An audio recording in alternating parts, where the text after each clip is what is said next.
right, well, welcome everybody to our first virtual congregational meeting. And unfortunately, it didn't start. Hopefully, everybody got some breakfast and felt like they were communing with everybody else as we normally do with our potlucks. And I'm sure one day we will be back in the church and we will be back face to face. We used to be, but you know, we all departed church right before our first quarterly meeting. And so we really haven't had a meeting this year, and we definitely wanted to get everybody together. And we've got a lot of great updates, and we've certainly had a lot of things going on that we need to share, and we need to, you know, come together to decide on. So we thought this would be a great opportunity leading into the July 4th week that we could get together and you know, and fellowship in a different way. So as far as an agenda is concerned, just at a high level, and I've got it on my phone, so hang on.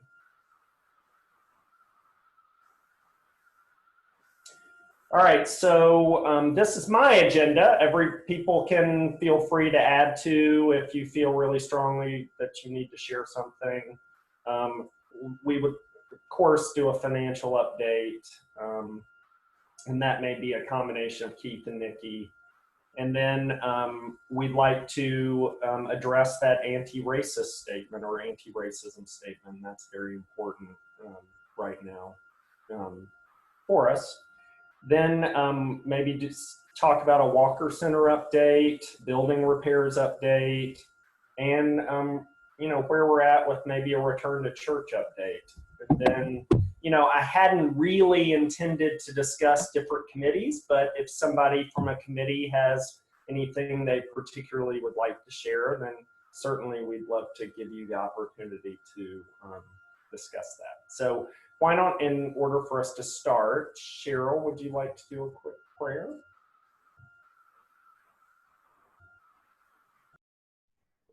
Let us pray.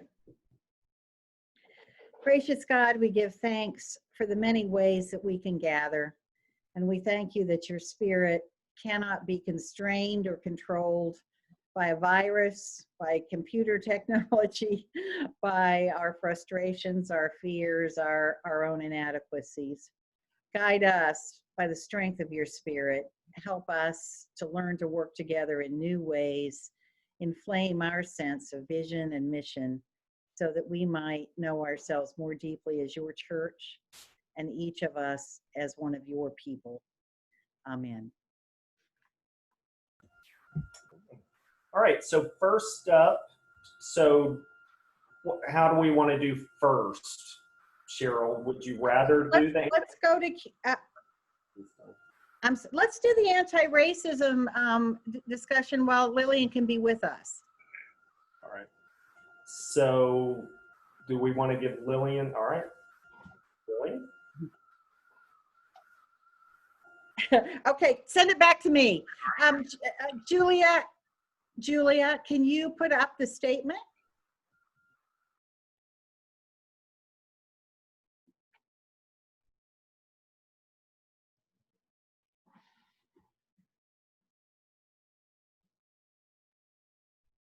Well, Julie is getting the statement in front of us. You know, as we're all well aware, this has been a time when we're really focused as a country on ways that we can participate in processes of bringing more justice to our country, but also to every institution and every group that we're part of. And obviously, as Christians, we feel, you know, strongly committed to the work of anti-racism. And so this is just a formal statement acknowledging our commitment to that. We've been encouraged by folks in the national church to articulate this. And of course, as we know with any of these statements, it's not so much what's in paper, it's what helps us shape our life together. But this is a statement that Lillian took a major role in drafting, and we've had a couple of times where the congregation could give input, and we've edited according to the input that we received, and we've talked about it as a staff a number of times. So it's a statement of anti-racism, talking about how we can, in every deliberate way, work to bring racial justice and healing within our own congregation. So, and within the wider society, of course. Can you kind of indicate whether you've had a chance to read this document, or whether we need to go through it in a more individualized way? Maybe that's hard to flick from the document to gallery view. I don't know. Is that hard, Julia? Julia, you're muted, so I can't hear anything you're saying. Sorry. Cheryl, this is Lillian. We just went to a break in my other meeting, so if you need me to say anything, I've got about 15 minutes. Great. I don't have to. Great. This statement is very similar to statements made, by other congregations, and I know we're seeing a lot of organizations that are passing such things. Would you like us to go through it clause by clause, or are we in a position to look at it as a whole and just share any discussion? Can you put your finger up if you want to just go ahead and discuss it as a whole right now? And Julie, I'm going to trust you can see gallery view, because I can't. I can't see gallery view, but Cheryl, it's not that long. I would suggest a read through. Yeah, would that be helpful? We recognize that we're a church founded within the United States, a nation born with the individual or the original sin of slavery. I actually looked, it looks to me like the first dated arrival of slaves into the United States was in 1619 in Jamestown under British colonization. So it's older than we are as a country, slavery in this land. We recognize that we are a worshiping community located in the South, a region that is marked by the legacy of Jim Crow laws. So our particular setting, and then recognizing that we're followers of Jesus located in Memphis, a city with one of the highest rates of racial disparities in the country. On the whole, white citizens of the city have, a wealth that's about 2.5 times greater than Black citizens in our country. So there's quite a disparity there. But it's more than economic. It's in a lot of different regards, employment, et cetera, school access, educational access. As a community seeking to respond faithfully to God's requirement to do justice, love mercy, and walk humbly, we acknowledge and accept our role and responsibility in working to dismantle racism in our homes, in our communities, and wherever we encounter it in the world. So that's naming that as a real discipleship issue in terms of the way we each pledge to live. Therefore, we commit to confronting feelings of anger, shame, discomfort, and grief, and countering any resistance in our work to unseat the myths and narratives supporting white supremacy. Naming that this is a difficult process that we're stepping into, and working to be persistent in that path. We commit to the hard work and consistent process of both learning how racism and white privilege operate in our world, and unlearning the lies that enable these powerful systems to perpetuate oppression. We commit to holding one another accountable in this work of dismantling racism, and further commit to ensure our church's worship, programs, activities, employment practices, and all business decisions are in alignment with this goal. This is a more action-oriented statement, but for a good long while now, we've tried to be intentional about looking at our staffing and where we spend our money and where we grant our contracts. But this really names this as a part, and our worship as well, to be inclusive of people from and many kinds of traditions. Lastly, we commit to faithfully covenant as a multiracial, multi-generational community to speak the truth in love to overturn systems that seek to marginalize our community. We commit to all of these statements so that we may more closely mirror the glory of the kingdom of God. You'll notice in literature anymore, rather than talking about kingdom of God, we talk a lot about the kingdom of God, the presence of God among us as brothers and sisters, and God incarnate among us. So that's not a typo. That's a specific choice of language. Before we get the discussion started, I want to ask all of you who are co-hosting, when I have something up on the screen like this, I can't let people in that have arrived to the meeting. So if you see someone has arrived, please admit them.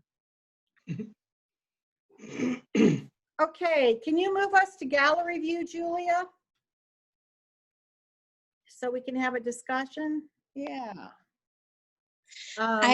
I think there's a word missing in one of the last lines where it says marginalize our community. I think it's supposed to say marginalize within our community.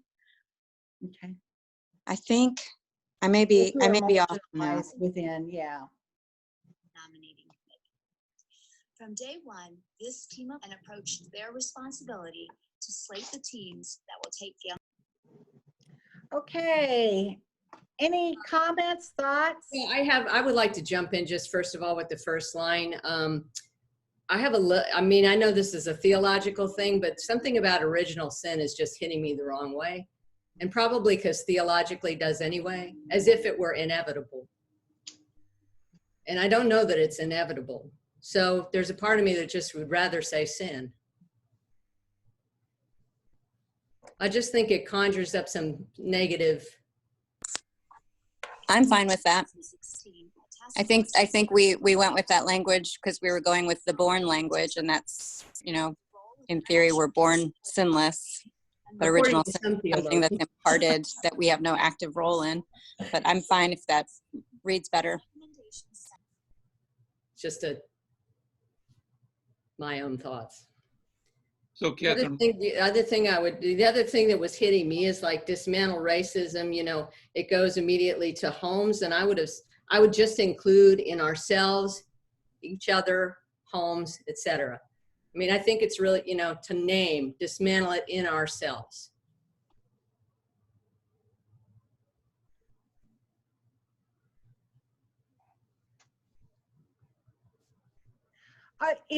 Are those two amendments taking out the word original and just talk about the sin of slavery, and then adding ourselves to that document as well as our homes? Yeah, in ourselves, and I would say in each other, because I think these are kind of like conversations that help us to keep each other accountable. It just names it again.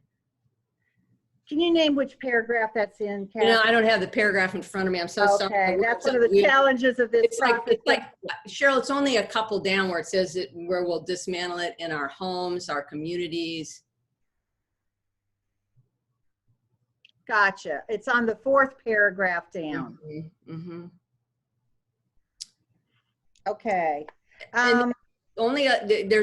There's two other things and I just open it up for discussion. I don't, you know, I mean, these are just my thoughts on the current document. I'm trying to see where it is, but where it says unlearning, I would also, unlearning and undoing. So we keep it just like not this passive thing, but we're going to unlearn and undo. So unlearning and undoing, I don't know which, trying to. sixth paragraph. Is that where it is, Keith? Yes. Oh, sorry, fifth paragraph. Both learning how, yeah, maybe it's.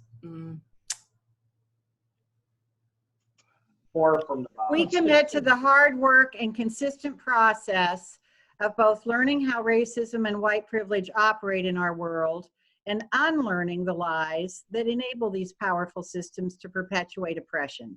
I say unlearning and undoing. Okay, add the word undoing. I think that that gets a little redundant when you go down to where we start talking about the work of dismantling racism. That's I true. think it's okay if That's that's a more passive part, because we talk about the more active a little bit further down. Okay, any other suggestions, Catherine? Yeah, because there's such disagreement across the boards. I mean, even if you listen to the current political debates among people who just don't believe in systemic racism, they just don't. I would like to add, so where we say systems, I would put, and there's a lot of recent literature. I'm just starting to read Ibram Kendi's book. It's really wonderful, and he talks about policies, overturning racial policies. So I would say systems and policies.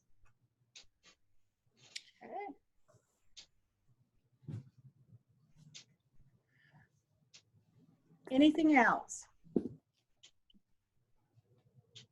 Okay, could we accept these as friendly edits?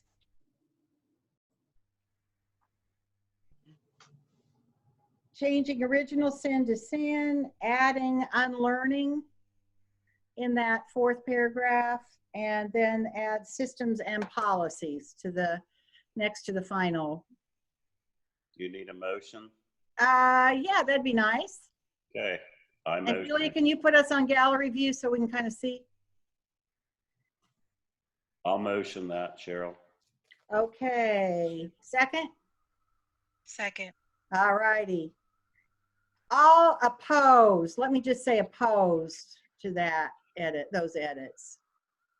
Okay, so we'll accept those edits into the document. And did we add that word in the last part about marginalized within our community? Did we make that change? Yes. That's good.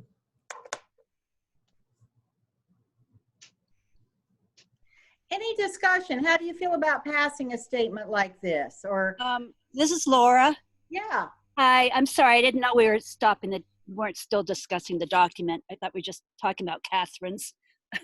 Oh, okay. Do you have other suggestions? I had one question about if you could put the document back up, paragraph 6. The choice of the word consistent. We commit to the hard work and consistent process of both learning how racism, et cetera, versus ongoing or continuing. I was curious about the choice of the word consistent, if that really captured what we want to say, versus ongoing or continuing. Yeah, I think I threw that word in, and I'm perfectly comfortable with the change if Lillian is. I like ongoing a lot better. That sounds good. Yeah, or continual. Okay, friendly edit. Everybody okay on that? Mm-hmm. All righty.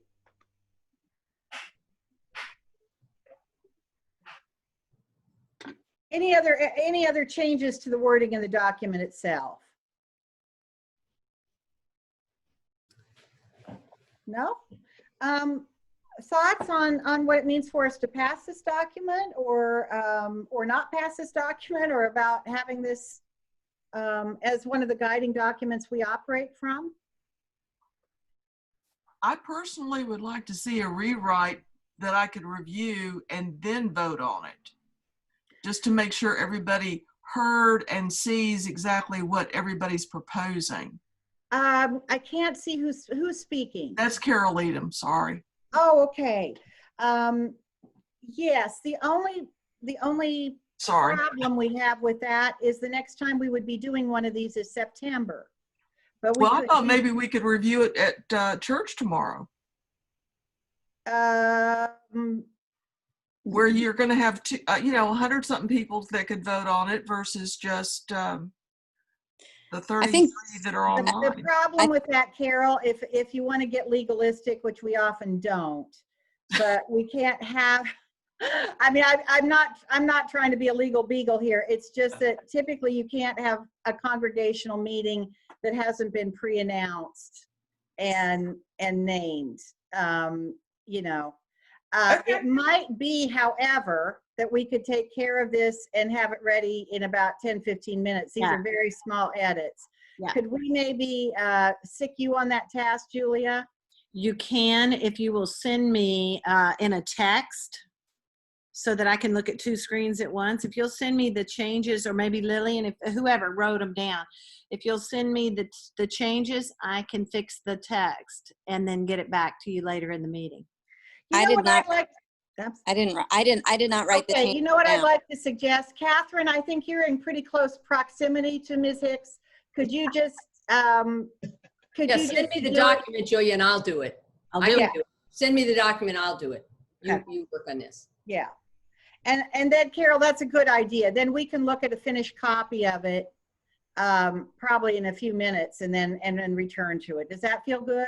That feels better. Okay, thank you. I just don't want to vote on something and then realize, oh, I didn't think that's what they meant. Sure. No, I think that's great. We can certainly make that happen. And Cheryl, I think one other helpful thing to notice is that we are a tradition that always says God is still speaking. So even if we adopt a statement, that does not mean that we can't continue to revisit it and edit it as we learn more, because we're all learning so much right now about language and the right ways to talk about things. So this document is not going to be chiseled in stone. This will be a living document. I'm just sending it.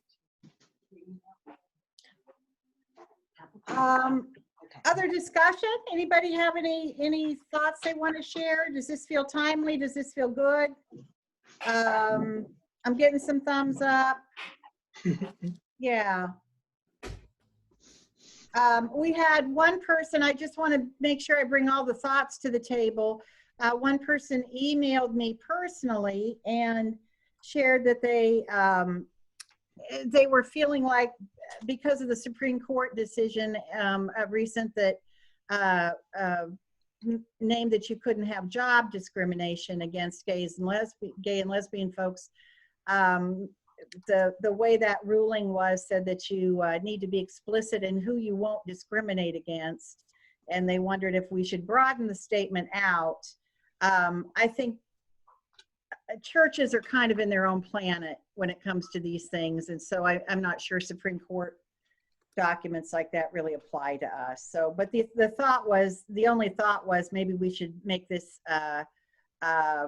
we won't support discrimination against women or people of certain national origins, or broaden out the statement, was that person's suggestion. So I'm going to take that as a statement of affirmation. I'm doing this only with the encouragement to do more if we need to. I just wanted to bring that to the table because they had shared that with me. Anything else anybody wants to share in particular? All right, we will vote on this once we get the final document together. Julie, are you kind of close to that, or should we go on to finance? No, she hasn't even gotten it to me yet. Okay, so let's go on to finance and discuss our financial records or financial situation, and then we'll return to a final vote on this. How's that feel, Curtis? Good. Well, good morning, everybody. Let's try our first digital financial report too. It's a good day to be at church, I tell you. I do miss the potlucks though. I don't like doing this on an empty stomach. I don't think that's a good idea. All right, let me see if I can pull it up. We'll start with the income side. We usually start with our financial reports, and we'll look at the income side of things. If you guys can look at the screen, let's see how we can do looking at this. We're coming up on our halfway point in the year, and even though we have some extraordinary events going on, we're still doing fairly well. Let's just look at the first 3 lines there. You can kind of just pick up, those are our largest income items that are things that are directly given to the church, our pledge and our plate and our donations. And right now we're ahead of budget on these items. They're coming in fairly well. The plate is down, of course, because we're not in the sanctuary, but the donations, like the online things, are ahead of what we expected. So all in all, things look good there. Items line 5 and 9, you can see those line items reflect building use contributions and the global goods store, those line items are lagging behind because of our new occupancy situation. You would expect that, and that's what we're seeing there. They're not severe, but they are falling behind. Line item 11 is the Walker Center lease. That shows our biggest effect of the shutdown. It basically represents our shared space partners and the hostel, and they're essentially at a standstill. We're showing an overall difference there of over $75,000 in our expected yearly income between our year-to-date total and what we projected at this point. A new addition to the page you see as you're scrolling on down there, the last two lines at the bottom show the Small Business Association activity to date of the monies that we've received from that loan grant that we applied for and were granted and received from the government. I'd like to put up the expense page at this point too, to look at the whole picture if there's no burning immediate questions about this. Let's see if I can grow this a little bit. Okay. You can grow it on your own screen too. Some screens, my phone, for instance, you can open that up and see it bigger, but let's see if we can read some of this. It's all reading pretty good, and you can see at the bottom where we're going to be. Our expenses also show some kind of new and unexpected things. If you look at the bottom of the May 2020 line, which is the fourth column over from the right, if you look at the very bottom of that column, you see the kind of big picture, which is that we've got an almost $23,000 surplus. That never happens at First Congo.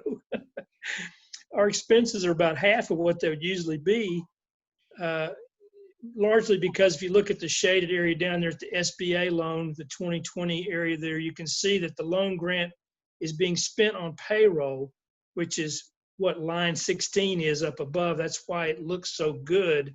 It's because that grant is for our payroll protection and we're able to use that. We also, in lines 12 and 13, are our current loan payments. These come from our the funding branch of our UCC denomination. They've been deferred for 2 months. That's why those are blank. During the COVID-19 period, they've been suspended as a grace period. So we don't have that expense right now, but they will begin next month. They'll show up again in the next report. Essentially, we have other savings in the expenses of having the building shut down across the board. We have a new summer world record low utility bill of $3,000 that we're celebrating. From having the building idle right now, we're able to see some effects on our expense side. The bottom line is that currently we show a net $10,000 negative difference between income and expense, which is pretty much amazing at this point in time for what's going on. Let's kind of stop here too and see if anybody wants to throw in any questions that you got from these numbers that you see floating around here. If anybody'd like to throw a question out, let's maybe stop and do that right now. I have a question. Shoot it. With the income on the first sheet, Mhm. you had shared space, building, occupancy, and Walker Center. Could you briefly explain those three categories? What's shared space, what's building, occupancy, and what is Walker Center? The Walker Center lease, and then the building use contribution and shared space. Certainly. From our old way of looking at the relationship with our shared space partners and the formation of this Walker Center, we're essentially keeping two of the old entities we thought of as shared space. One is the Pilgrim Center, which is our third floor collection of the folks that are running the counseling center up at the Pilgrim Center. That is our, basically, that's what you see in that line item of shared space. I should have mentioned also on the expense side, we'll go back and see that in a minute. We have a new line item that reflects the Revolution's Bike Shop, which is also an entity that we've kept under the umbrella of the First Congregation Church as basically a shared space partner. So those are basically the answer to that question. Those are our two remaining people, entities, groups that we consider shared space. The building contribution use is a line item that reflected when the building was operating. We did things such as weddings. We did things such as using our new conference center and our new, the little space that's over there across from the ladies' bathroom, that very nice space that we use for gatherings. Now, we were renting those places to people, and they were using the space in a rental type, leasing type situation. That's what that line item reflects. And people aren't in the building anymore. And the new line item for Walker Center lease was the formation that we're having of the new 501c3 that reflects the building use that will be under the umbrella of what we used to call the old shared space activity. The hostel, the people that are renting spaces up on the third floor, the legal, Casey Bryan's legal situation, the aardvarks, the theater, and the place where we had the Playback Memphis. All these kind of folks, everybody from the belly dancers on down, the folks that were using the building, will be operated under that line item now in a lease situation that will be one lump sum that will be back to the church from the Walker Center lease. Great, thanks, Keith. Absolutely.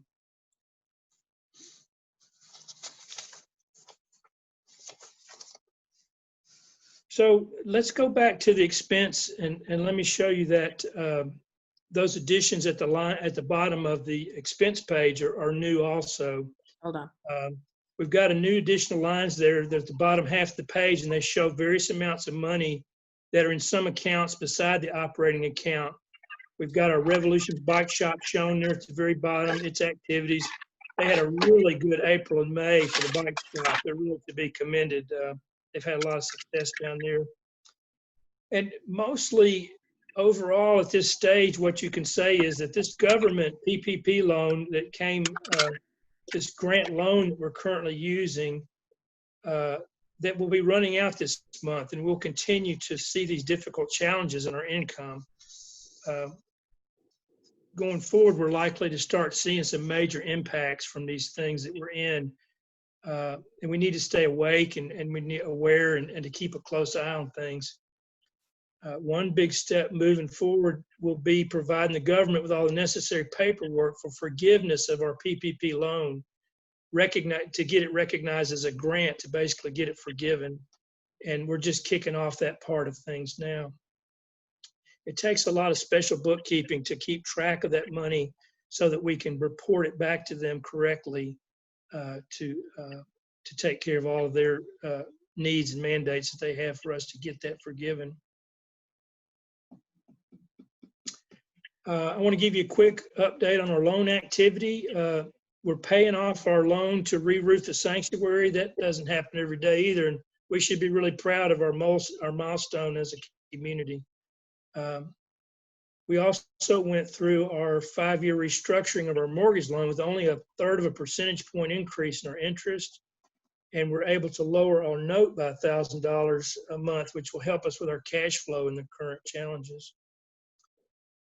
The Walker Center continues to take shape, and we're using this summer to access where things will be when they begin to firm up and fall into place with this new arrangement.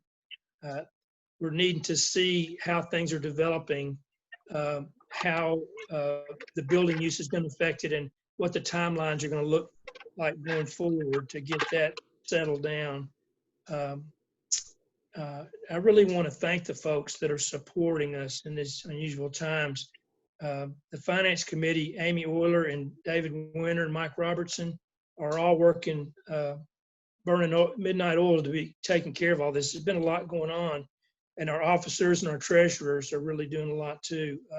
Of course, our own Nikki Jones, who's working overtime to help keep these things happen. And a shout out to Carla Picha Ryan too, who does amazing things to support all these efforts. She really does a lot.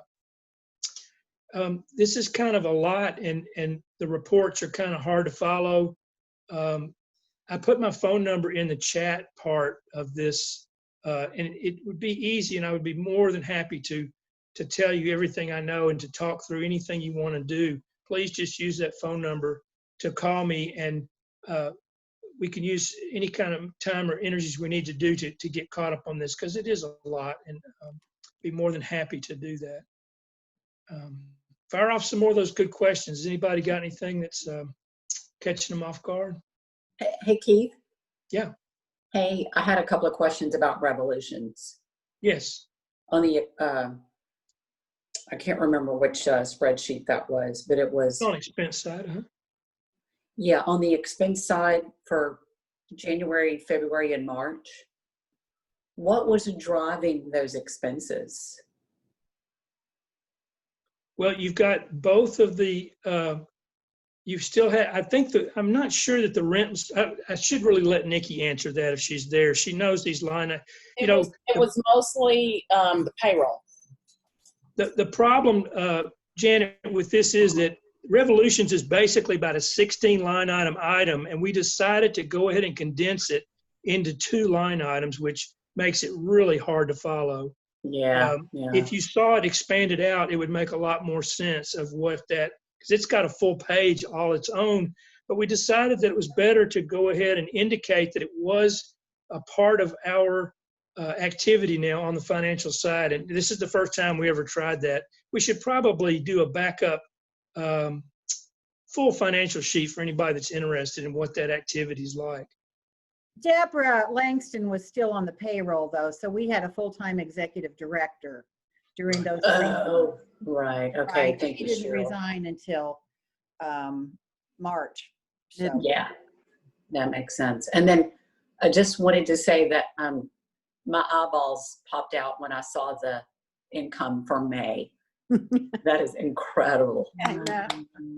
What will it, who knew what a pandemic would do for bike riding? That's right. That's it for me. Thank you, Keith. It looks great. Yeah.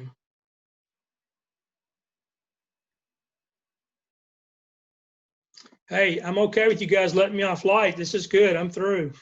Hey, Keith, this is Tim Taylor. I have one final question. Yeah. How is the capital campaign funding coming? Is it going according to expectations?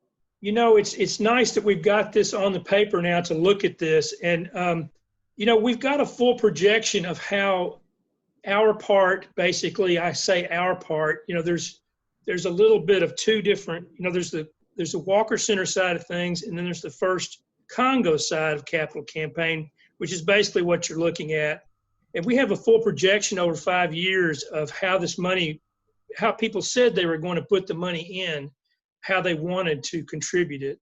And we weren't going to get all the money at one time, but from my novice point of view and from looking at those projections, we're doing very well. Things are on track for where we thought the pace was going to be. That's a great question, but now that we've got this on our report, we can watch that and see how things are going. Tim, are you seeing that? I've got it on your screen right now. Well, Julia, I'm driving, so I'm just Oh. listening. Yeah, don't look right now, Tim. Well, this is Carol Leadham, and I'm kind of curious as to why our balance hasn't gone down any in the capital campaign. I don't think we've spent anything out of there yet, Carol, basically. Okay, so when I look at balance, that's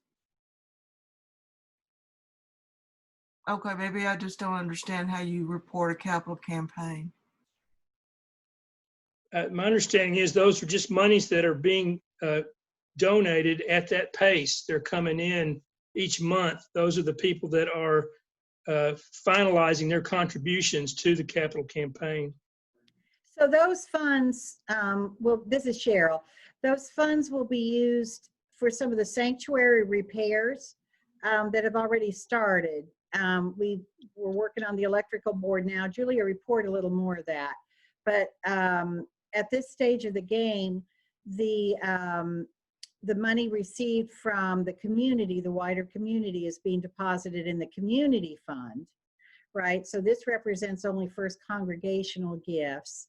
And because we can't use some of the funding from the wider community, we're using that to get the sanctuary repairs done during this time. And so we haven't spent any of that money yet. But on line 4, it says capital campaign expenses 25,000, and then it's not really subtracted. Yes. Oh, I see what you're saying. Yeah. So the balance, Nikki can maybe fill us in on what that balance is. That is the balance that is in the account right now. It's subtracted. See, the line item 1 was what was in the account in January. Line 2 is the deposits in January. You have the interest that was earned in January. And then on line item 4, you have that's an expense, a $25,000 expense. So that balance was the balance on January, at the end of January. So Nikki, this is just a cash activity on the capital campaign? That's exactly how the bank, the statements reads it. That's exactly how it's reported. Okay, okay. Thank you.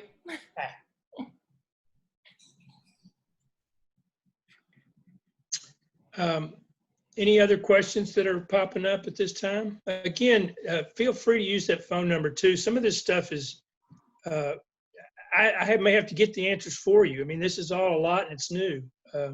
We seem to be making good progress and it seems to be going really well. We can also mail a written copy of the report. This is an awful way to have to share financial information is on a screen at a meeting like this. And so again, so we're more than happy to either email a copy or mail Right. a copy to you if you request it. No, I'm good with it. Okay. Okay. Just let me know. I can email it. Mm-hmm.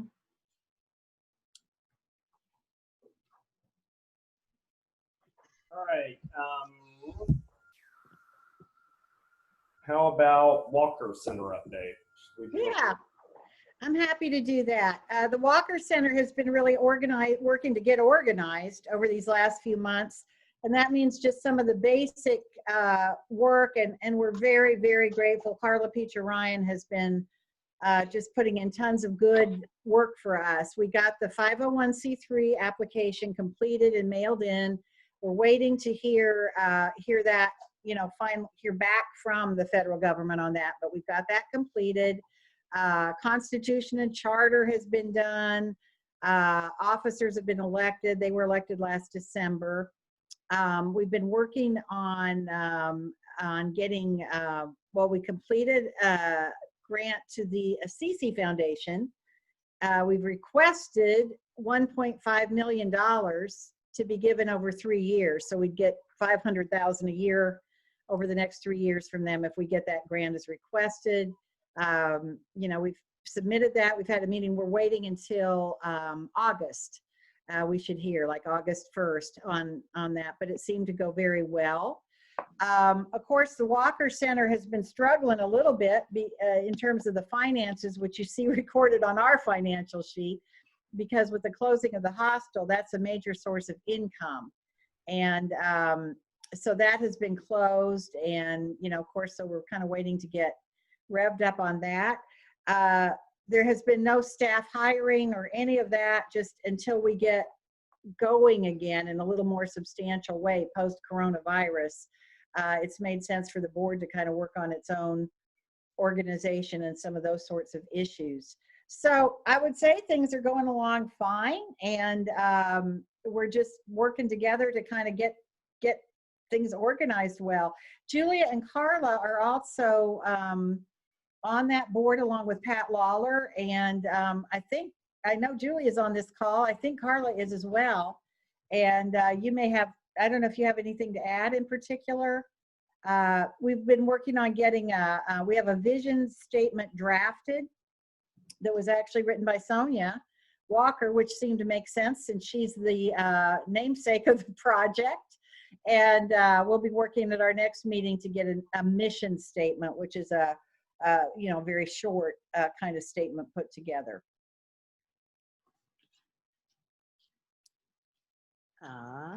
We meet monthly. I wanted to say one thing. Some of you may have, can you hear me? Yeah, I'm on. Some of you may have seen this in the newsletter, and I'm going to spotlight him in just a second if he'll turn his camera on, and that's Mario Oliver. It was just such a blessing one day when I appeared at work to meet with the architects from both of the firms we're working with, and there's a man named Mario Walker. Walker is just a repeated theme in this whole project, but there's a man who is with Self and Tucker architectural firm, and he's kind of our go-to person with those architects. And he said, oh, by the way, you're getting another Mario on this project, and he goes to your church. And so I am going to spotlight. There's Mario. And actually, it wasn't it, Mario? It was your first day of work. Your first project was First Congregational Church. Yeah, pretty much my first major project. Yeah, I had a smaller project before that, but yeah, this is the first major one I've been involved in. Can you tell us just a little bit about, you've been on it now for a couple of weeks, and you've poked around the building, taking measurements and stuff. Can you give us any inside story on what it's feeling like? I guess a little bit. Like I said, I've only been on it for a few weeks, but I can tell you that the design process is rolling along. It's going well. I personally spent this last week working on an update for one of the notes I think we got from one of the last meetings about, or I think it was an email you sent about the restrooms and trying to make them more like health areas, specifically like low touch areas. So I spent some time, a few hours, almost a couple days this week, working on reconfiguring that for all the areas, and then looking at the hostel layout and seeing how changing the restrooms would affect that part of the design. So yeah, but I mean, it's looking good from my standpoint. It's interesting, it's exciting, it's fun to be working with BRG3S in this kind of joint project that's going on. It's interesting for sure.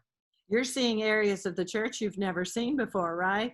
Yes, I've seen areas of the church I've never seen, and coming to terms with how confusing the floor plan and layout for the whole building is. Areas where I thought I knew where I was going, and I was like, oh, I didn't realize I was at a totally different level at that point. Isn't that the truth? That's part of what makes this whole thing so complicated, isn't it, Mario? With all and the need for the elevators. Yeah, because there's like, if you don't really realize how certain areas don't really connect to one another in the way you think they do, like you might be going down and you might be in a completely like void area before you reach where you're trying to go. So that makes it a little bit more complicated just to connect things at multiple levels. But that's also what makes it an exciting project, because it's an interesting building to be working on. Yeah. Does anybody else have any questions or comments or anything? I think we all just feel so congratulatory to you, Mario, and privileged that you're working on this project. You're one of us, and you're on the inside here, so we appreciate that. Yeah. Julia, would you walk through how the church and Walker Center are working together and coordinating on this project? Who's doing what? I mean, just so we're all clear on how that's going together. Okay, I'm putting that question in my head. Okay, you know what? How about I just answer it? What's happening? I'll try to be less cryptic here. What's happening is that since we own the building, since the church owns the building, right, we're really in charge of making sure that the building goes together the way we want. It's our property. It's our, it's our domain. And so what happens is, let's say Mario comes up with a design for the bathroom. Then that's going to go to our building committee, which that committee is Butch Odom chairs it. We've got Jim Charbonnet is on that committee, Sherry Walker. It's those three, yeah. And so they approve any designs or anything like that. And then we take that to the Walker Center and we say, we hope you like it, any input. But they aren't really the final vote on what happens with that, again, since it's our building and we maintain jurisdiction. So they'll be a voice telling us whether that makes sense to them or how we can do this in a collaborative way. But that's kind of the process. It's our building. I would like a large vanilla frost. I think I got it. Me too. These meetings are hilarious. Anyway, does that kind of give you a sense of how we're proceeding with this? And then the church, like I say, we're using our capital campaign funds for things that are church related. So we'll be working to improve the acoustics in the sanctuary. We're looking at getting the floor redone, especially during this time when the building is not being used very much. It's a very stinky process. And so we want to kind of get that done when nobody's around. We're changing the electrical board so we don't have to scream into the back hallway, turn on that light. No, it's too dark. You know, that's what we have to do now. So we can actually be in the building that the space that regulates the lights. The acoustics are kind of a big deal. We're still consulting with people on that to see how we could improve that. We've talked to 2 or 3 different companies already. And then we want a truly accessible bathroom. The one we have kind of gets us by, but not very well. And so we want to build a bathroom in that really works. Those are our main priorities for the church kind of sanctuary renovations. And then some of that money as well can be used to support staffing and some of the things the church needs over the next few years in terms of its own growth and renewal. And then the community gifts, which, you know, we received that wonderful $6 million gift.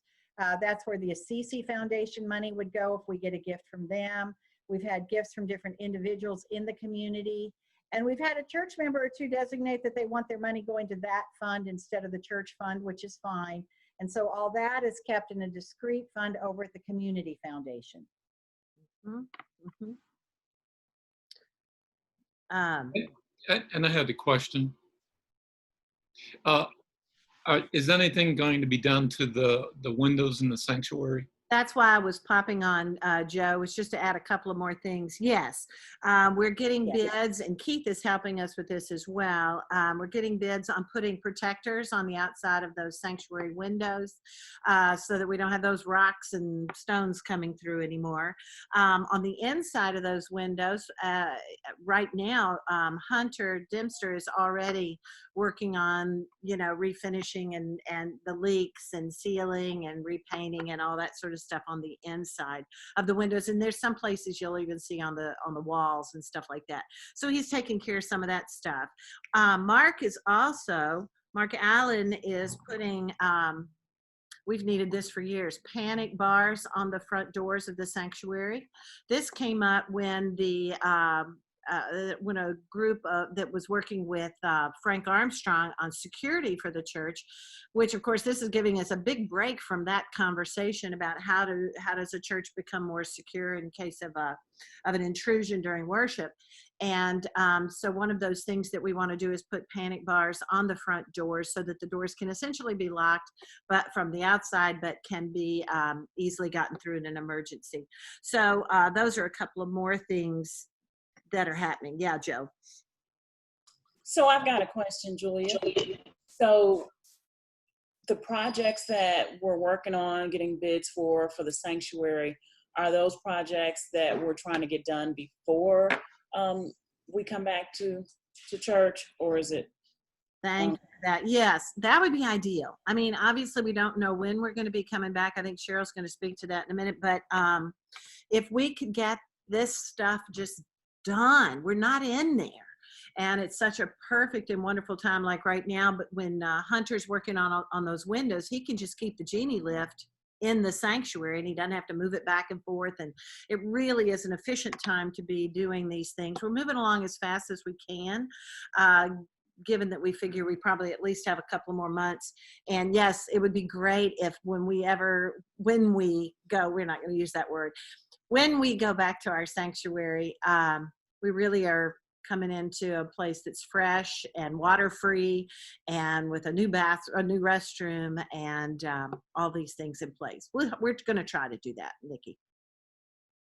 I know this was a question that wouldn't have come up. This is Carol Leadham, 6 months ago, but has any discussion or thought gone into putting in an upgrade to the air conditioning system so that it actually incorporates some kind of air scrubber or sanitizing device like they have in hospitals and operating rooms, so that going forward we're a little bit less at risk for transmitting things back and forth?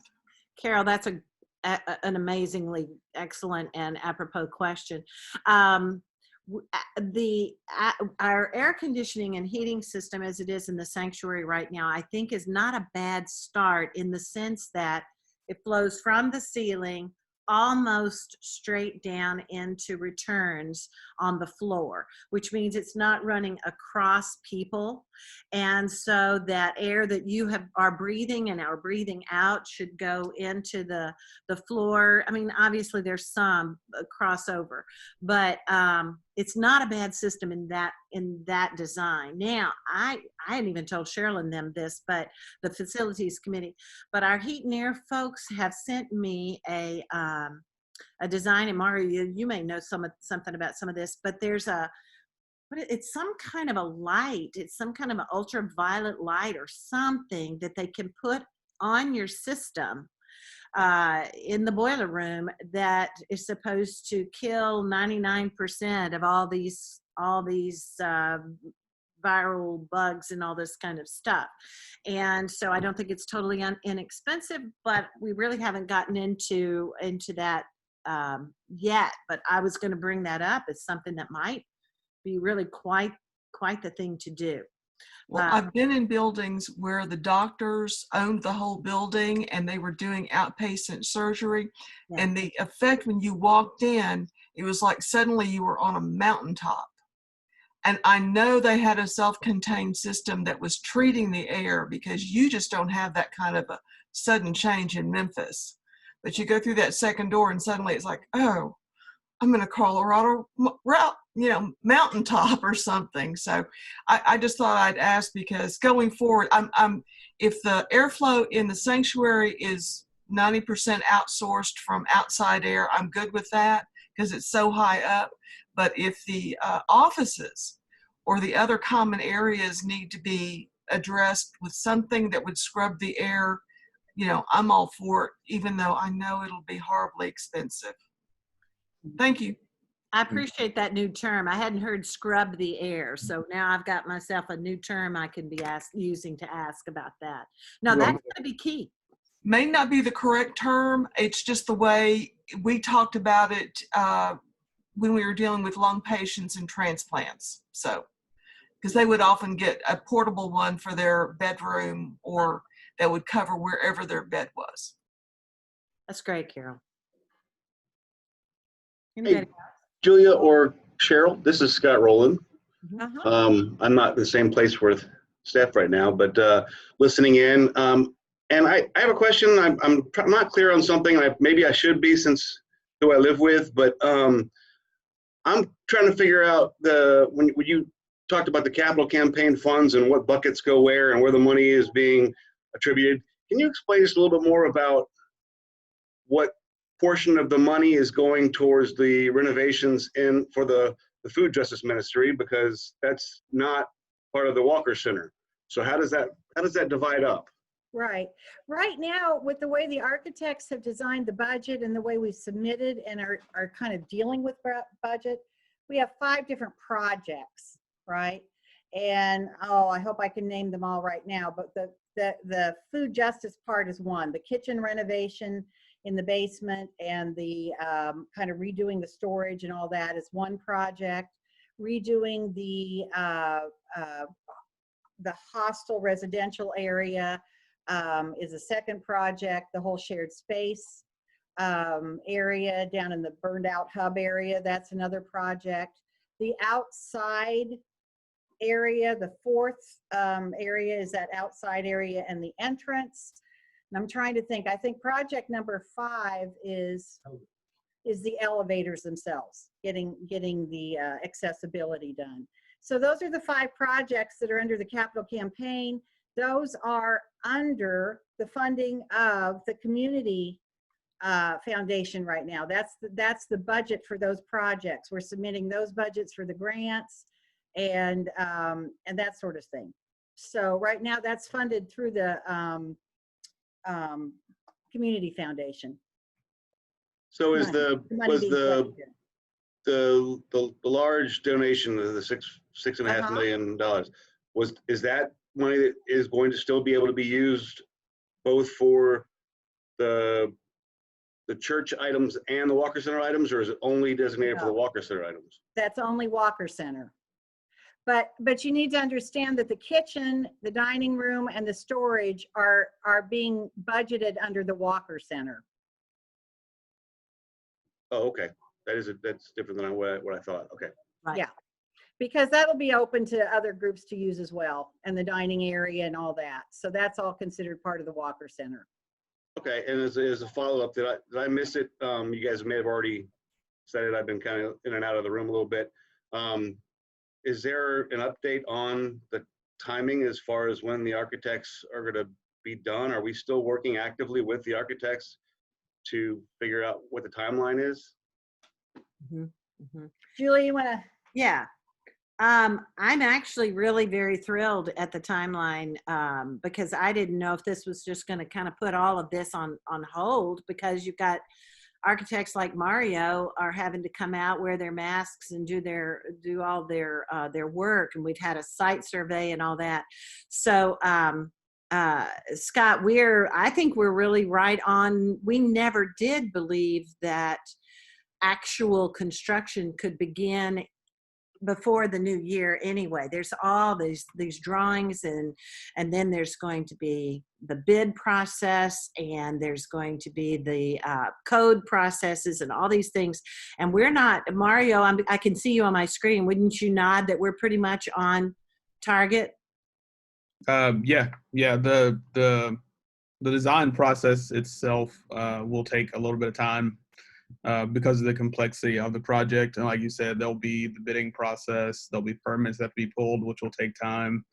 And it just all adds to the time frame for the project. But basically from my understanding, I'm not sure exactly what all happened before I joined the team, but it seems to be going right on track. Like especially with the design part, 'cause we're still kind of in the major design phase right now.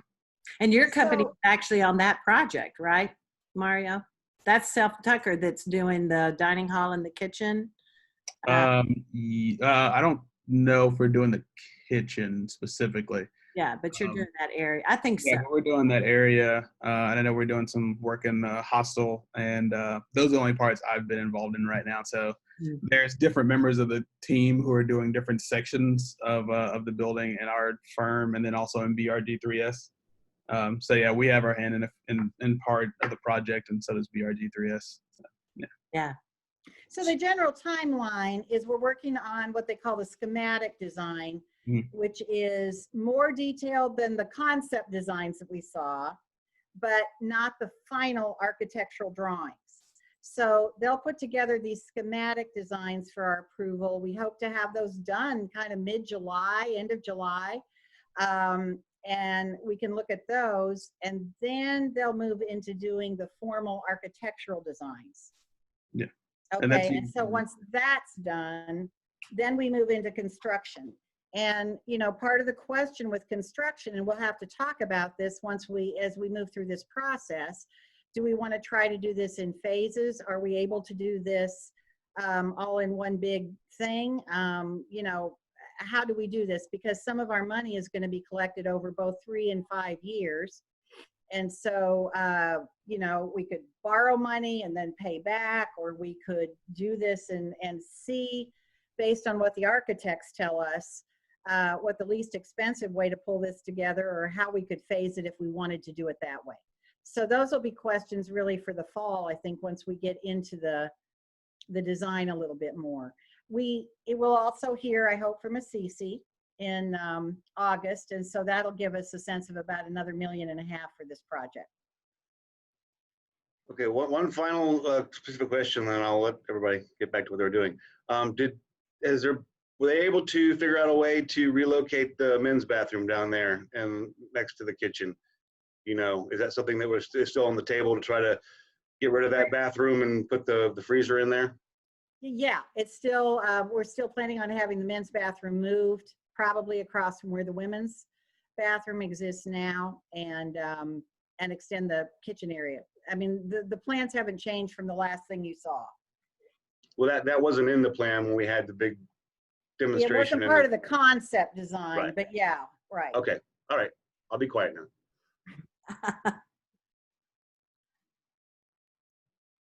All right, let's see. Curtis. So are we prepared to rediscuss or revisit the anti-racism statement? I think so. Catherine sent it to me. Let me pull this up. She was working on that, and let me find it because I don't know where it ended up on my, here it is. Let's see if I can stretch it out. Oops. All right, I actually need to pull it in a little bit.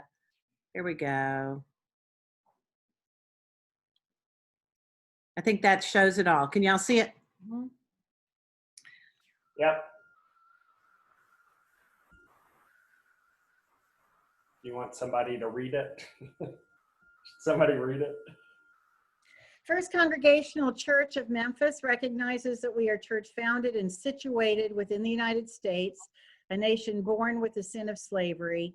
We recognize that we are a worshiping community located in the South, a region that is marked by the legacy of Jim Crow laws.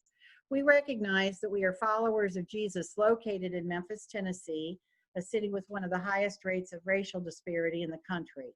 As a community seeking to respond faithfully to God's requirement to do justice, love mercy, and walk humbly, we acknowledge and accept our role and responsibility in working to dismantle racism in ourselves and each other, in our homes, our communities, and wherever we encounter it in the world. Therefore, we commit to confronting feelings of anger, shame, discomfort, grief, encountering any resistance in our work to unseat the myths and narratives supporting white supremacy. We commit to the hard work and ongoing process of both learning how racism and white privilege operate in our world, unlearning and undoing the lies that enable these powerful systems and policies to perpetuate oppression. We commit to hold one another accountable in this work of dismantling racism, and further commit to ensure that our church's worship programs, activities, employment practices, and all business decisions are in alignment with this goal. Lastly, we commit to faithfully covenant as a multiracial, multi-generational community to speak the truth in love, to overturn systems that seek to marginalize our community. I think there's, again, something off in that. Within our community, people within our community. We commit to all of these statements so that we may more closely mirror the glory of the kingdom of God.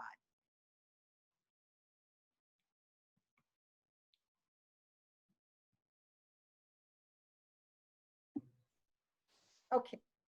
There's one typo in the first paragraph. The S is left off states. Yeah, we can get that.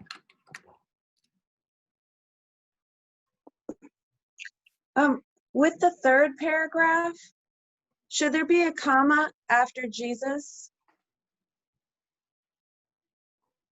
We can add one. Okay.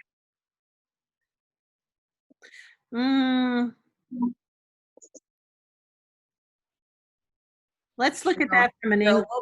what was the last thing? I'm gonna redo this really quickly. Cheryl, what was the last thing you said?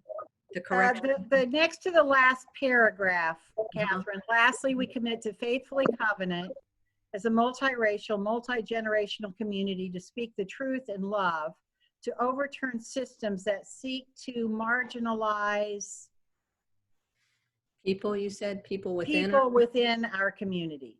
people within our community. Okay. And then in the very first paragraph, if you can capitalize the word church Oh, yes. Okay. and add an S on states. Got that. Any other grammatical thing?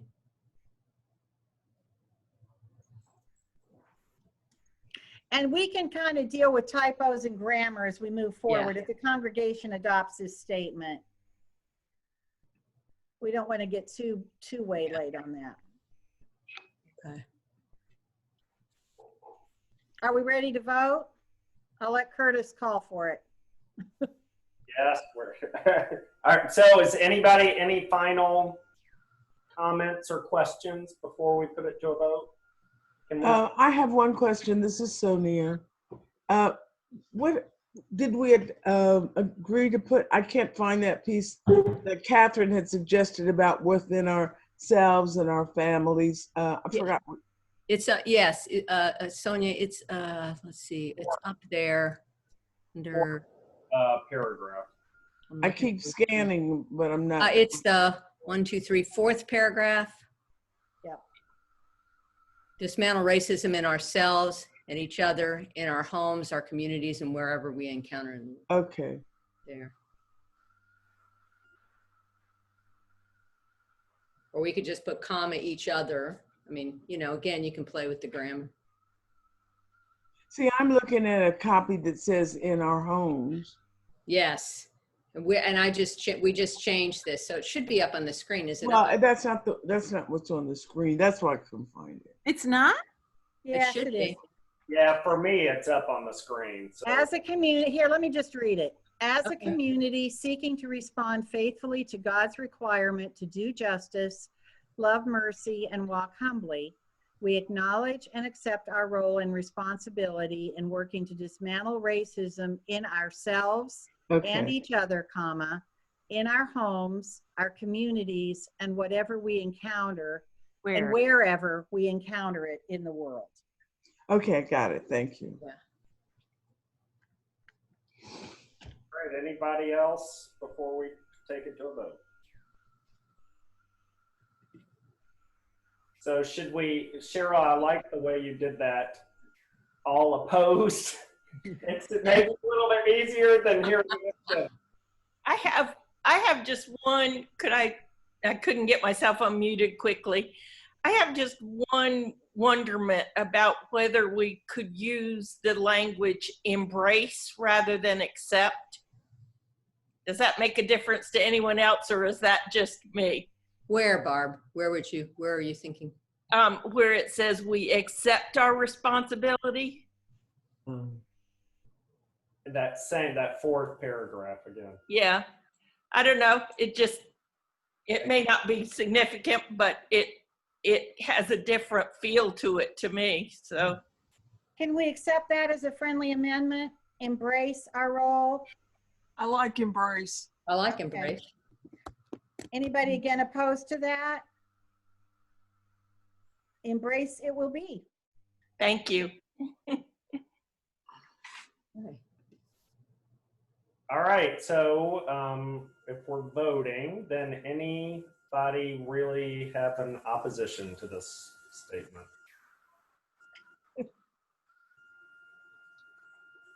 All right, well, I guess by virtue of that, then this statement passes. Let's at least shake our hands in affirmation. This feels a little flat. Yay. Great work. Great work. It's a beautiful statement. It really is. It's wonderful. Thanks, Joel. Well, for me, it's a little bit like one of those doctor things that I would sign without even reading it, but the devil is trying to live this thing, trying to act it out. It's going to be a monster just to try to take this into my being in my heart. Yeah. But I'll sure sign it. Yeah. All right. I did not have on our agenda to go into specific committee updates today. Curtis, can you let me talk about returning to the sanctuary? Yeah, yeah. That was one thing. I've been getting some questions about it. I will say I don't hear anybody, really pushing to say, please, let's do it. Please, let's get back for in-person worship. Oh, yeah. We did have Sam Griffin, who's not only an architectural designer, but secondly, he's partnered with Paul Thomas, who's a flu specialist at St. Jude. So he really keeps up on all these issues. And he came to the sanctuary and helped us look at some of the issues that would be at stake in returning to the sanctuary. Again, we got pretty good affirmation on our ventilation systems that were good. He mentioned one issue that we would have, and we've talked about this a little bit from a sanctuary safety issue as well, is controlling entrance and exit. You don't want people coming in and out of the same door, because then they have more contact with each other. So you want the traffic to be flowing one way. Mm-hmm. So we're actually kind of nicely set up for that in the front with those 3 sets of double doors. And we would just probably designate one door to come in and one door to come out. We may want to make all entrance through the front door as opposed to including the breezeway door as well, just because that's a smaller entrance area. He named that we need to get rid of any of our display tables and places where people tend to congregate, and stand around. We probably want to get rid of that. Our sanctuary is actually sort of wonderful from an angle, compared to what some congregations face, simply because we can really spread out in a big space if we want to do that. And we kind of looked at how you could form different circles, where people could sit either with their family groups or individually. And we could do some social distancing in that way. However,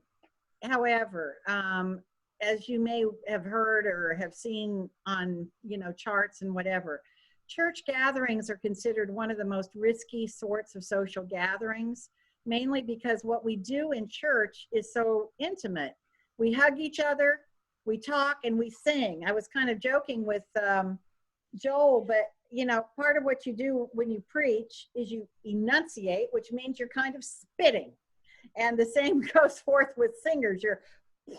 You're projecting air. And so that's one of the things that makes church gatherings so very difficult.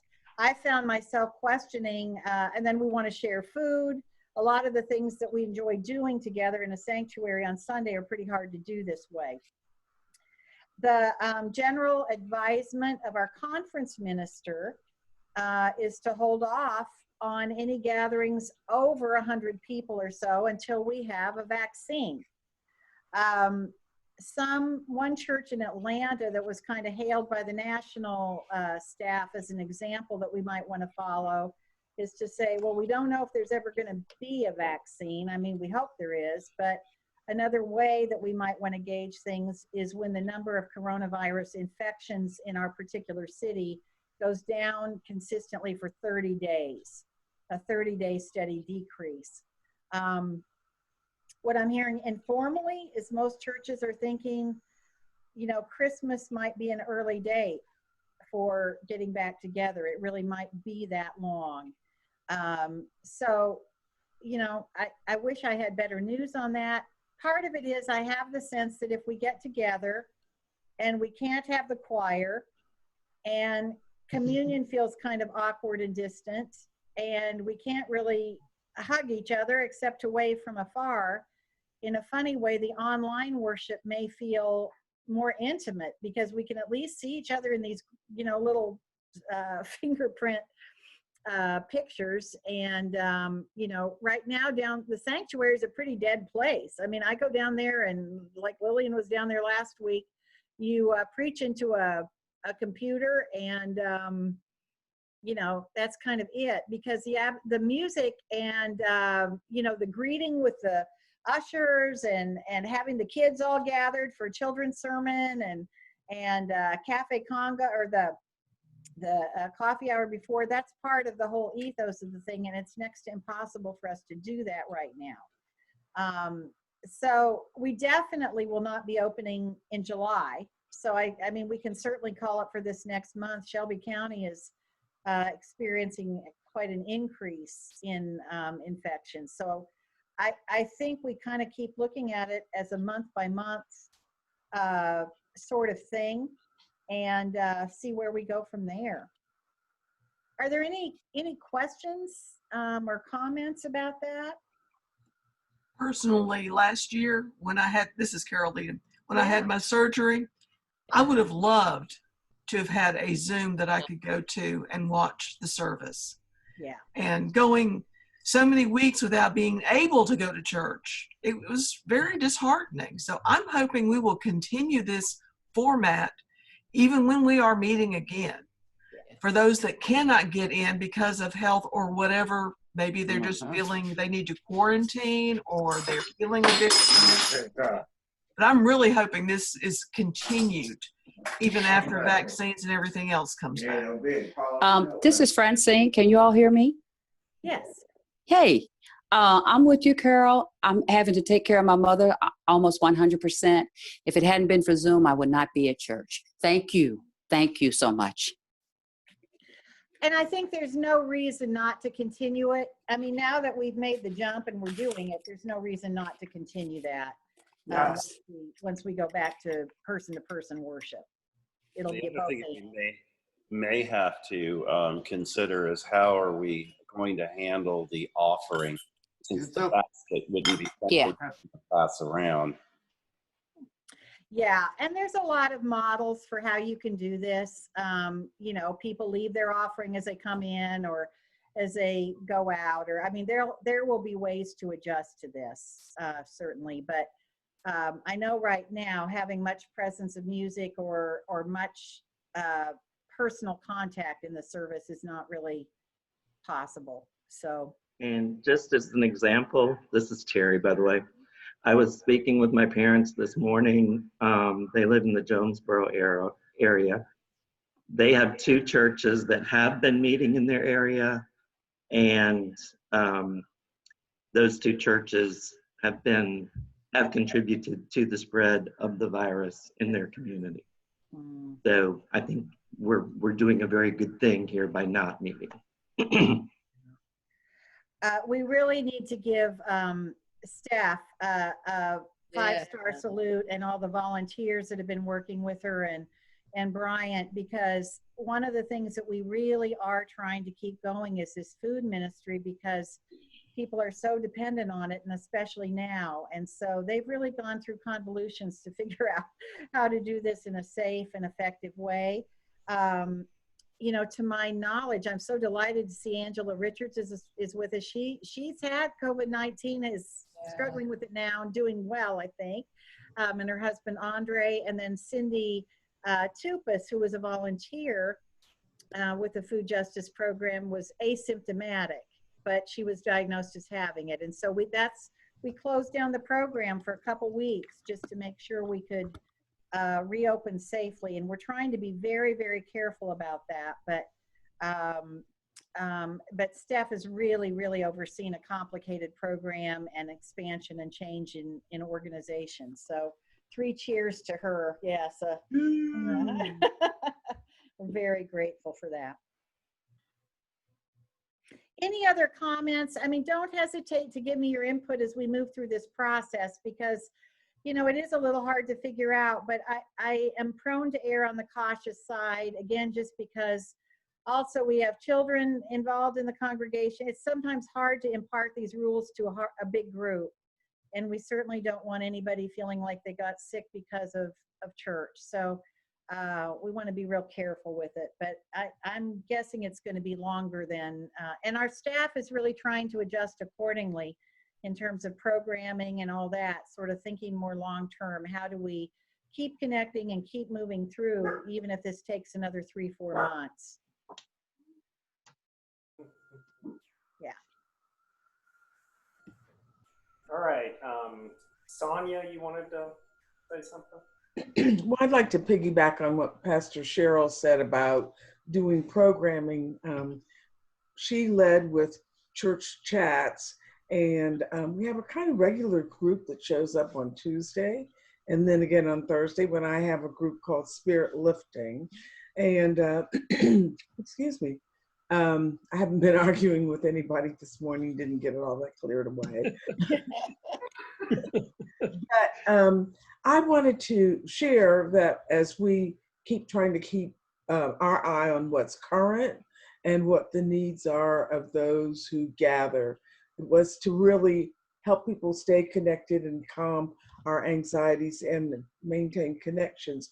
But she has, and I don't really need to speak for Cheryl, but it's way talking about what I'm doing as well. Church Chats is now a 4-week Bible study at 10 o'clock on Tuesday. And then the Spirit Lifting, I was guided by the Spirit to really say, given the protest and the ongoing concerns in an open and public way of Black Lives Matter, I wondered, and it's still in formation, brought before Spirit Lifting to say, everybody seems to be doing pretty well that comes to this group. We found ways to lift our spirits and lift each other. Can we venture into another kind of conversation, like healing conversations about race? And I know that's deep water, but it's flooding up to our doorsteps. And so for us not to participate in it seemed, or at least offer people the invitation. I considered myself offering an invitation to engage in that kind of conversation as opposed to other things that were not as directed. And right now, as of last Thursday, the people who came, it's been a different group. Last Thursday, the people who attended said they would like to venture in that direction. But we are attaching it to the adult forum conversations so that more of us are on the same page, as we don't need to be sprouting off in multiple directions, but really learning together in multiple ways. So our plan, as we discussed it on Thursday, and we'll review that again this coming Thursday, because as of August, whatever the forum is doing, we will have talk back and more conversation on Thursday. And we will rename that probably from Spirit Lifters. But we want to invite other people to consider coming. And we meet for about an hour. And this is a work in progress, but the direction is to begin to talk about what our stories are, our observations. It's going to be quite open-ended is how we talk about it, I think, so that we're not re-wounding the people who are telling stories, and we're opening the perspective and deepening our relationships with each other around that big barrier, which is race. And it divides our conversations, our connections, and our spirituality, both within ourselves and with each other. So I just wanted you to know that's another part of the ministry in this season. Great. Does anybody have any questions or comments about anything? One of the things that would help me is if we had an email blast an hour before all of these during the week meetings, so that when it comes through on my iPad, it's a reminder that, oh, that starts in just a few minutes. I need to go to the computer. And that would help me, because very honestly, if I hadn't had that reminder this morning, I'd have missed this. That's not that big of a deal. It's a matter of me reminding myself. And so I will certainly try to do that, Carol. That's not a terrible ask. I might not make it every single time, but I'll try. Well, I'm thinking there's a computer person that could figure out how to set that up for an automatic, blast out on a kind of real regular basis. So, because I'm not very tech savvy either. Some people have it on their calendars. Yeah, there is calendaring. You Yeah. can put it on your calendar. I have it on my phone. I have an alarm on my phone. So, yeah. To be noted. Curtis, I had a couple other things to share, if that's okay. Sure. Am I cutting off anybody? No? I wanted to let you know revolutions. We've had a series of meetings about revolutions and what to do. The whole formation of the Walker Center was kind of like, should revolutions go there? Should revolutions stay with the church? Since it does not have its own 501c3, and since it's been a ministry of the church in such a significant way, a committee met of people who've been active volunteers through the years, and decided that we would keep this under the umbrella of First Congregational Church. So Revolutions is now our ministry. We've got to shift out of using the language of shared space and start talking about our ministries as a church. And Revolutions is one. Anthony, in Deborah Langston's resignation, I tell you, she's just been wonderful about helping us stay in gear and tell us what we need to be doing and how we need to be doing it. And she's been coming down a couple of times a week just to help and check on things. So it's just been really, really nice to have her transitioning into what she needs to do personally, but in a way that's really helping the bike shop. But Anthony Syracusa, who is currently in Colorado, but will be moving to more physically close, has taken over. He's kind of not taken over, but he's working as kind of a partial advisor in terms of getting, making sure that we're on track, looking for some new volunteers to help. The committee has met 3-4 times just to kind of see where do we need to go from here. As Janet noted earlier, this summer is turning out to be a phenomenal time for bicycling and a phenomenal time for people that are dealing with used bikes, because the supply from China that was bringing bikes, say, to Walmart and Kmart and some of those kinds of places has been cut off. So there's a real shortage of relatively inexpensive bikes. And so people are really giving Revolutions a lot of business. And, you know, Keith is one of our volunteers, Janet, Sue Westmoreland, Mark Allen, Dennis, Doug DuBose, who's the mechanic, is continuing to work there. So we've got good work going on with Revolutions, and we're going to keep it going, not with a paid executive director as we've been doing, but sort of seeing how we can maintain it at a more volunteer level as we move forward. Any questions about that? I can't really see you on gallery view, so give me a yell if there's a question. Yeah, okay. I also want to name that we're going to have a short-term intern. She's coming to us from California. She'll be here mainly through the month of July, maybe a little bit into August, living up in the hostel because we don't have guests up there, but we do have people who are living there. The RAs and the staff that have been keeping the hostel going are still staying up there. She'll be with us. She'll be working as a volunteer in food justice and the bike shop. Her name is Clanessa. And now her last name is out of my head, but Clanessa, and she's from California. She's coming on the recommendation of one of our church members who just thought this could be a really wonderful way for her to get some exposure before she heads off to college and to use her summer in a fruitful way. So she'll be joining us July 9th. And I also wanted you to know, I don't know that this will come to fruition, but we have submitted a large grant for $1 million over 3 years to the Lilly Foundation, which is a foundation that funds church projects. And so we'll hear about that in early September.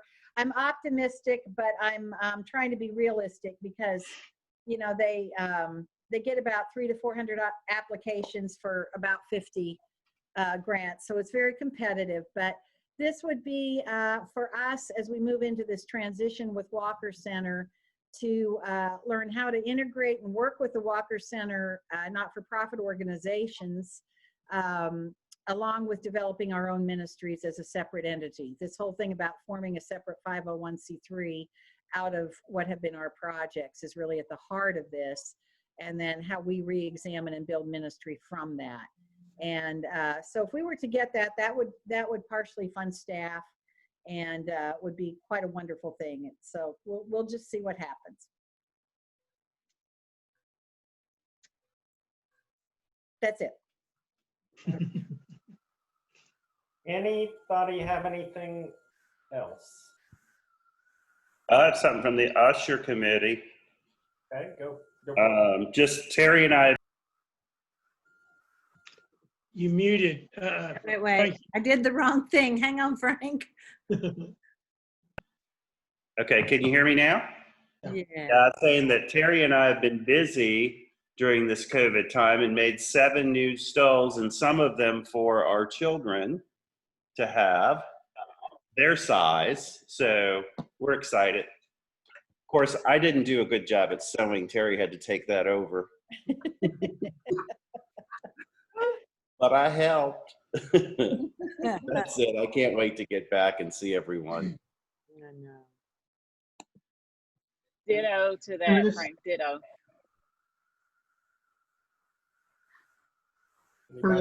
I'm at the meetings, guys. I'm at church on Sundays as well. This is Fran, but I don't put a picture up because, as Pastor said, we can see what's going on behind you, you know, when you got your face up there.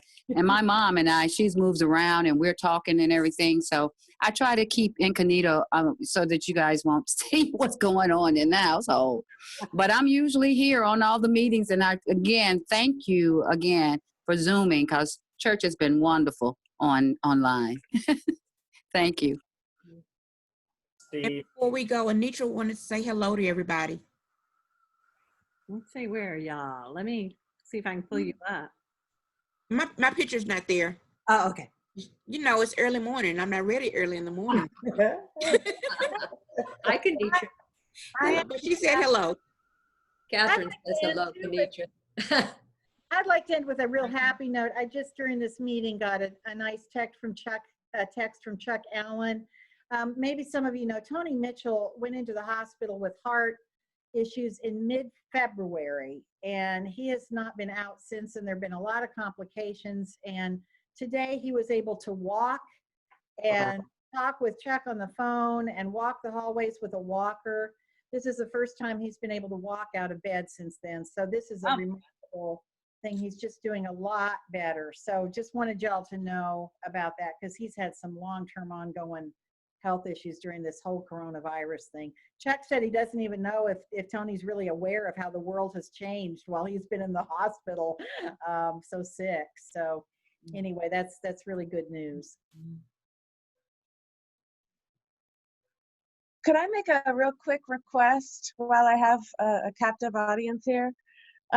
We're going through a lot of boxes. We're probably around 550 boxes a month right now. So we really need a lot more donations. I would like to say thank you so much to those of you who have already donated, but some of the boxes are way too big and some are way too small. So the perfect size is about the size of a large case of wine. So if there's any way that you can grab, 10 boxes or something and leave them outside of the yellow double doors, that would be really perfect. So thank you. I appreciate it. That's all. So I think Steph just put the gauntlet down and told us that we need to start buying cases of wine. I'm identifying you.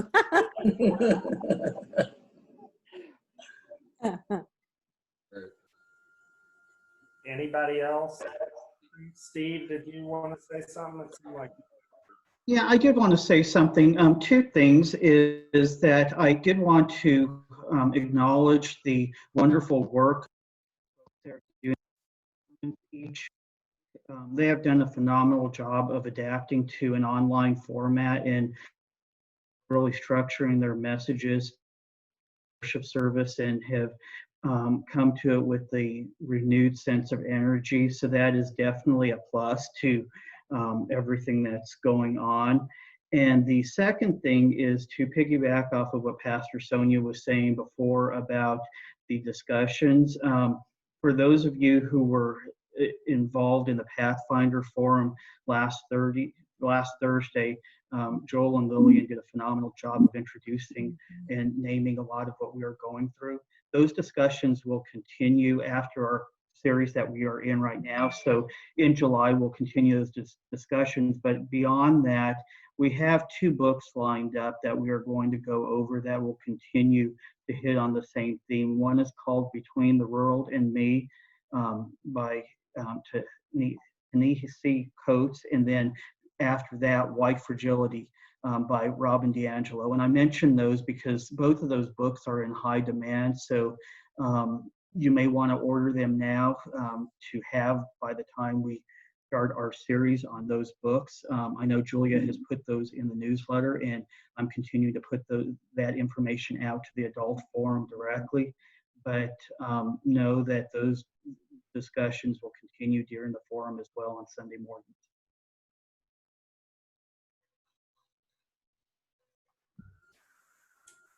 All right, great. Anybody else before we adjourn?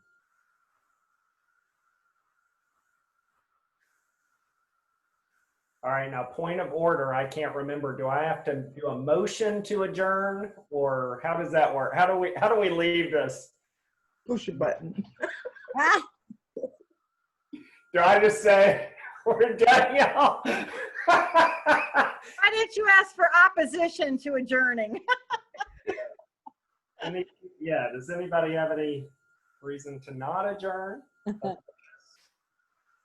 We will let you get to your lunch, your next meal. So we got in between. Bye.